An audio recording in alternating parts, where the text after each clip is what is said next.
Hi friends, ఈ వీడియోలో మనం విత్తన శుద్ధి గురించి తెలుసుకుందాం. సాధారణంగా పంటల్లో వచ్చే తెగుళ్లను అరికట్టడం కోసం విత్తన శుద్ధి అనే ప్రక్రియను చేయడం జరుగుతుంది.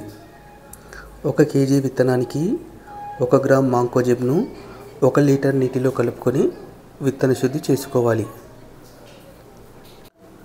సాధారణంగా మార్కెట్లో మనకు వరి విత్తనాలు 3 కేజీలు, 10 కేజీలు మరియు 20 కేజీల బ్యాగుల్లో అందుబాటులో ఉంటాయి. కాబట్టి 3 కేజీల విత్తనానికి 3 గ్రాముల మాంకోజెబ్ను 3 లీటర్ల నీటిలో కలుపుకొని విత్తన శుద్ధి చేసుకోవాలి. అదేవిధంగా 10 కిలోల విత్తనానికి 10 గ్రాముల మాంకోజెబ్ను 10 లీటర్ల నీటికి కలిపి విత్తన శుద్ధి చేసుకోవాలి. సేమ్ ఇదే విధంగా 20 కిలోల విత్తనానికి 20 గ్రాముల మాంకోజెబ్ను 20 లీటర్ల నీటిలో కలుపుకొని విత్తన శుద్ధి చేసుకోవాలి.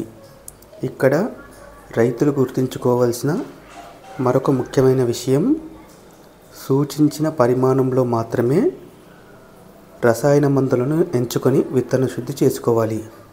ఎక్కువ మోతాదులో ఉపయోగించినట్లయితే విత్తనం యొక్క మొలక శాతాన్ని ప్రభావితం అయ్యే అవకాశం ఉంటుంది.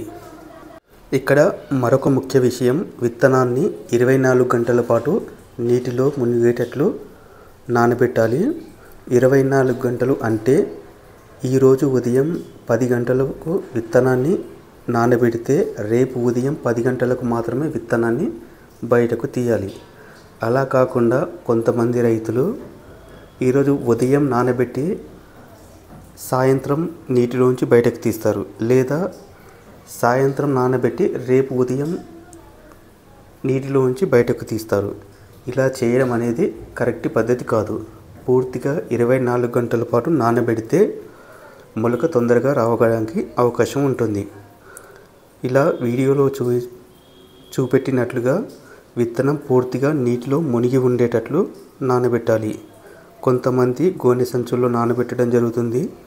మరికొంతమంది వీడియోలో చూపించినట్లుగా ఒక పెద్ద బకెట్ లాంటి దాన్ని తీసుకొని దాంట్లో పూర్తిగా విత్తనాన్ని వేసి విత్తనం పైన నీళ్లు నిలిచేటట్లు నానబెట్టాలి. ఇలా చేయడం ద్వారా పనికిరాని విత్తనాలు పైన తేలియాడుతూ ఉంటాయి. అలాంటి వాటిని తీసివేయాలి.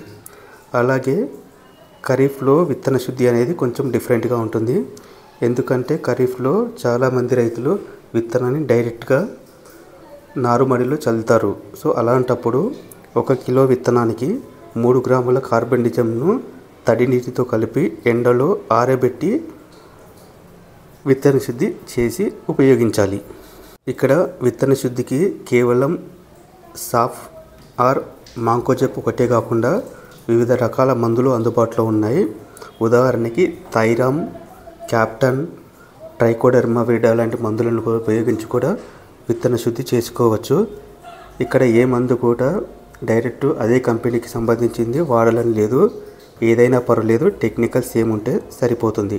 వీడియో నచ్చినట్లయితే లైక్ చేయండి, షేర్ చేయండి.